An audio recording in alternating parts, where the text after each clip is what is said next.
ഒളിച്ചോടിയ ഭാര്യ. എഴുത്ത് മീനാക്ഷി മീനു. എന്നത്തെയും പോലെ ഓഫീസ് കഴിഞ്ഞു ആ വഴി ഫ്രണ്ട്സുമായി പുറത്തുപോയി രണ്ടും പെഗ്ഗും അടിച്ചു പുറത്തിറങ്ങിയപ്പോഴുണ്ട് നശിച്ചയൊരു മഴ. എന്തായാലും ഇത് കഴിഞ്ഞു പോകാമെന്നോർത്ത് കുറച്ചുനേരം പുറത്തു തന്നെ മഴ നോക്കി നിന്നു. നല്ല തണുപ്പുണ്ട്.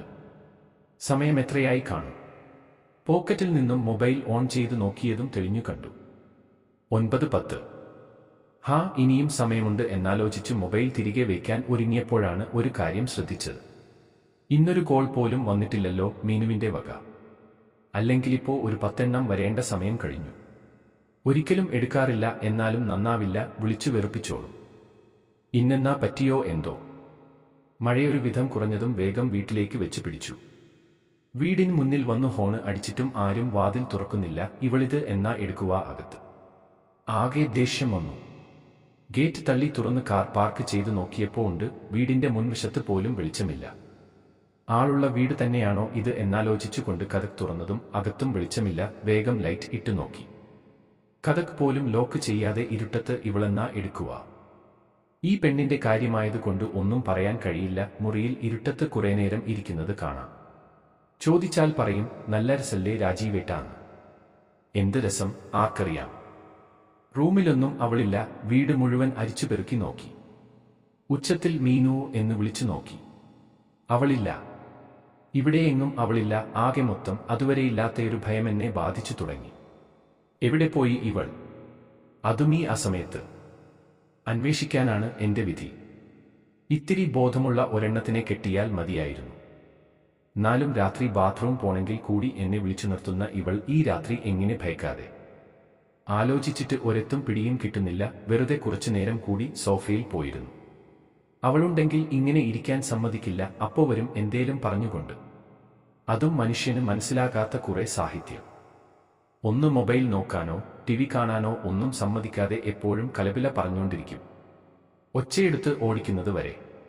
ഒന്ന് പറഞ്ഞ് രണ്ടിന് കണ്ണ് നിറയും. അതു കാണുമ്പോഴാ എനിക്കെങ്ങു കലി വരുന്നത്. കരഞ്ഞാൽ മതിയല്ലോ എന്തെങ്കിലും പറഞ്ഞാൽ. ഡൈനിങ് ടേബിളിന് മുകളിൽ അവളുടെ ഡയറി. ഒരു പണിയും ഇല്ലാത്തപ്പോ അതൊരു പണി. അല്ലാതെ എന്ത്? ഡയറി എഴുതാൻ ഇവളെന്താ നഴ്സറി കുട്ടിയാണോ? ഒന്ന് വായിച്ചു നോക്കിയാലോ? അല്ലെങ്കിൽ വേണ്ട. അല്ലെങ്കിൽ നോക്കിയേക്കാം, എന്തേലും ഹിന്റ് കിട്ടിയാലോ? മുഴുവൻ ഒന്നും വായിക്കാൻ വയ്യ. ഇടയ്ക്ക് നിന്ന് ഒരു പേജ് എടുത്തു വായിച്ചു. രാജീവേട്ട, ബാൽക്കണിയിൽ കൂടുകൂട്ടിയിരുന്ന പ്രാവുകളില്ലേ, ഞാനെന്ന് പറഞ്ഞ ആ പ്രണയ ജോഡികൾ, എപ്പോഴും കൊക്കുരുമിയിരിക്കുന്ന അവർക്ക് ഇപ്പോ 3 കുട്ടികൾ ഉണ്ടാകാൻ പോവാ. 3 മുട്ടയിട്ടിട്ടുണ്ട് പെൺപ്രാവ്. അതുകൊണ്ട് കൂട്ടിൽ നിന്ന് മാറാതെ ഇരിക്കുക. അത് ആൺപ്രാവ് ഇടയ്ക്കിടെ ഓടിവരും. പഴയപോലെ കൊക്കുരുമും കുറെ സ്നേഹിക്കും. അവർ ഭാര്യാഭർത്താക്കന്മാർ ആയിരിക്കുമോ? നാളുകൾ കഴിഞ്ഞും സ്വന്തം ഭാര്യയെ പുതുമയോടെ സ്നേഹിക്കാൻ അതിന് മാത്രം എങ്ങനെ കഴിയുന്നു? ഇതെന്തുവാ? ഇതൊക്കെയാണോ ഡയറിയിൽ എഴുതുന്നത്? പ്രാവിന് എന്തുമാകാം. ജോലിക്ക് പോകണ്ട, ടാർഗറ്റ് അച്ചീവ് ചെയ്യേണ്ട, EMI, പിന്നെ റെന്റ് ഒന്നും അടയ്ക്കണ്ട, 24 മണിക്കൂറും ഭാര്യയെ സ്നേഹിക്കാം. അതുപോലെ ആണോ എന്നെ പോലെയുള്ള പാവപ്പെട്ട ഭർത്താക്കന്മാരുടെ കാര്യം? അടുത്ത പേജ് കൂടി ഒന്ന് നോക്കി. രാജീവേട്ട, ഞാനാദ്യമായി കടൽ കണ്ടത് എപ്പോഴാണ് എന്നറിയാമോ? സത്യം പറഞ്ഞ എനിക്കും അതോർമ്മയില്ല. പക്ഷേ എപ്പോ കണ്ടാലും ആദ്യമായി കടൽ കാണുന്നയൊരു കുട്ടിയുടെ കൗതുകത്തോടെ ഞാൻ കടൽത്തിരകളെ നോക്കിയിരിക്കാറുണ്ട്. എന്നാണ് നമ്മളൊന്നിച്ചു അതുപോലെ ഒന്ന് കടൽ കാണുക. കൈ കോർത്തുപിടിച്ചു നനഞ്ഞ കാലപാദങ്ങളുമായി ദീർഘദൂരം നടക്കുക. എപ്പോഴും പറയും കടൽ കാണും എന്ന്. എന്നാ ഇരിക്കുന്നു അവിടെ കാണാൻ? കടലെന്നും പഴയപോലെ തന്നെ എന്നും പറഞ്ഞു ഞാൻ തടി തപ്പും. അല്ല, ഞാനെന്താ ഒരിക്കൽ പോലും അവളെ കൊണ്ടുപോകാതെയിരുന്നത്? അടുത്ത പേജ് നോക്കി. രാജീവേട്ട, ഞാനൊരു കഥ പറയാം. ഒരിടത്ത് യന്ത്രം പോലെ ഓടി നടക്കുന്ന ഒരു ആണും 4 ചുവരുകൾക്കുള്ളിൽ ചിരിക്കാൻ മറന്നുപോയൊരു പെണ്ണും ജീവിച്ചിരുന്നു. ആണ് യാഥാർത്ഥ്യങ്ങൾക്കുള്ളിൽ ഉണ്ടും ഉറങ്ങിയും കാലം കഴിച്ചപ്പോൾ പെണ്ണ് സ്വപ്നലോകത്ത് മാത്രം ചിരിച്ചും കളിച്ചും ജീവിച്ചു. ഒരു പുതപ്പിനടിയിൽ ഒരുവൻ മതിമറന്നുറങ്ങുമ്പോഴും ഒരുവൾ ഗാഢമായൊരാലിംഗനം പ്രതീക്ഷിച്ചു കണ്ണ് തുറന്നു കിടന്നു നേരം വെളുപ്പിച്ചു. ഒരിക്കലും അവൻ അവളുടെ ലോകത്തിലേക്കോ അവൾ അവന്റെ ലോകത്തിലേക്കോ ഇറങ്ങി വന്നതുമില്ല. എന്നിട്ടും അവർ ഒന്നിച്ചു ജീവിക്കുന്നതെന്തൊരു തമാശയാണ് അല്ലേ? ഞാനിന്ന് അതോർത്ത് കുറെ ചിരിച്ചു. ഉള്ളിലെവിടെയൊക്കെയോ കുത്തുന്നത് പോലെ. പലപ്പോഴും പലതും കണ്ടില്ലെന്നു നടിച്ചിരുന്നുവോ? അവൾക്കായി മാറ്റിവെക്കാൻ അല്പം സമയം പോലും എനിക്കുണ്ടായിരുന്നില്ല. അടുത്ത പേജ്, അതിനടുത്ത പേജ്, അങ്ങനെ എല്ലാം കുത്തിയിരുന്നു വായിച്ചു നോക്കി. എല്ലാം എന്നോട് പറഞ്ഞിരിക്കുന്നവ, അല്ലെങ്കിൽ എന്നോട് പറയാനുള്ളവ.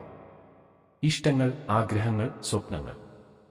ഒരിക്കൽ പോലും എന്നോട് പറഞ്ഞിട്ടില്ലാത്ത, അല്ലെങ്കിൽ കേൾക്കാൻ ഞാൻ മനസ്സ് കാണിക്കാത്തവയെല്ലാം രാജീവേട്ട എന്ന മുഖവുരയോടെ അവളെഴുതി തീർത്തിരിക്കുന്നു. ചെറിയ കാര്യങ്ങൾ മുതൽ വലിയ കാര്യങ്ങൾ വരെ അതിലുണ്ട്. ഞാനെന്തുകൊണ്ടാണ് ഇതൊക്കെ കാണാതെ പോയത്? സമയം 11:40 ആയി.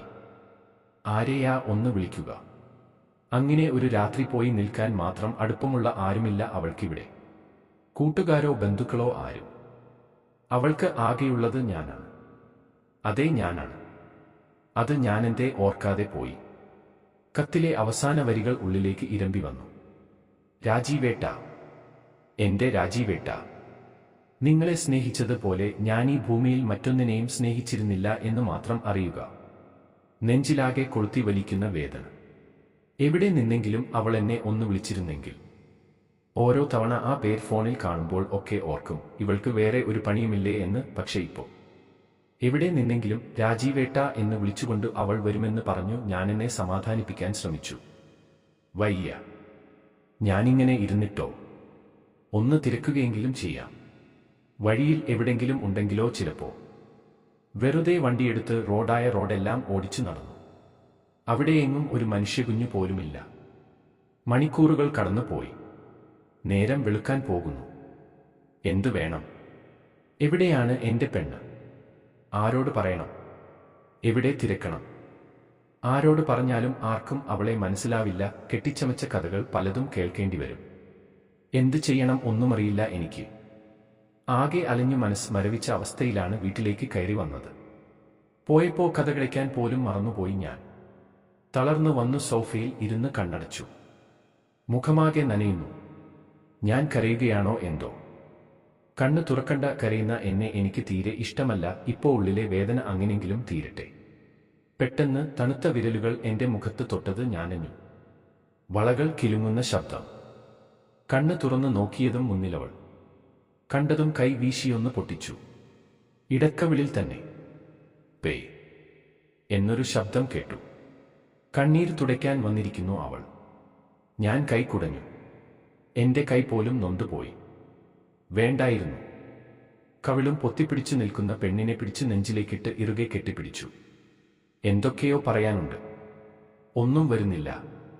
മുഖം പിടിച്ചുയർത്തി തെരുതെരെ ഉമ്മ വെച്ചു. അത് പ്രതീക്ഷിച്ചെന്ന പോലെ ചെറുചിരിയോടെയും അതേസമയം നിറഞ്ഞൊഴുകുന്ന കണ്ണീരോടെയും അവളെല്ലാം നിന്നാസ്വദിച്ചു. എടി മോളെ, എനിക്ക് ഇങ്ങനൊക്കെ സ്നേഹിക്കാനേ അറിയൂ. നിനക്ക് ബുദ്ധിമുട്ടുണ്ടെങ്കിൽ നീ സഹിച്ചോ. എന്നാലും ഇന്ന് പോയതുപോലെ എന്നെ ഇട്ടേച്ചു പോയാലുണ്ടല്ലോ. ഞാൻ പോയില്ലല്ലോ രാജീവേട്ട. പറഞ്ഞില്ലേ, ഇവിടെ തുടങ്ങി ഇവിടെ അവസാനിക്കുന്ന ഒന്നാണ് ഞാൻ.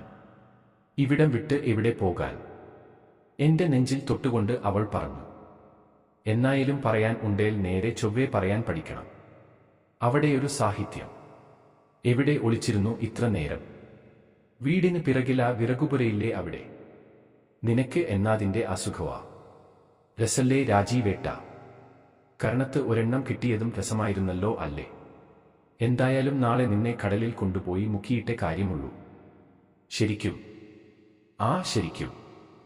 അപ്പോ എന്നോട് സ്നേഹമുണ്ട്? ഉണ്ടയുണ്ട്. പറഞ്ഞില്ലേലും എനിക്കറിയാമെന്റെ കെട്ടിയോനെ. അവരുടെ കഥ ഇങ്ങനെ തുടർന്നു പോകട്ടെ, ഒരിക്കലും അവസാനിക്കാതെ.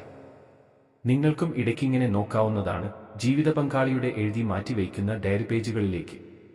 ഒരുപക്ഷെ പറയാനും കൊടുക്കാനുമായി എന്തെങ്കിലും കൂടി ബാക്കിയുണ്ടെങ്കിലോ.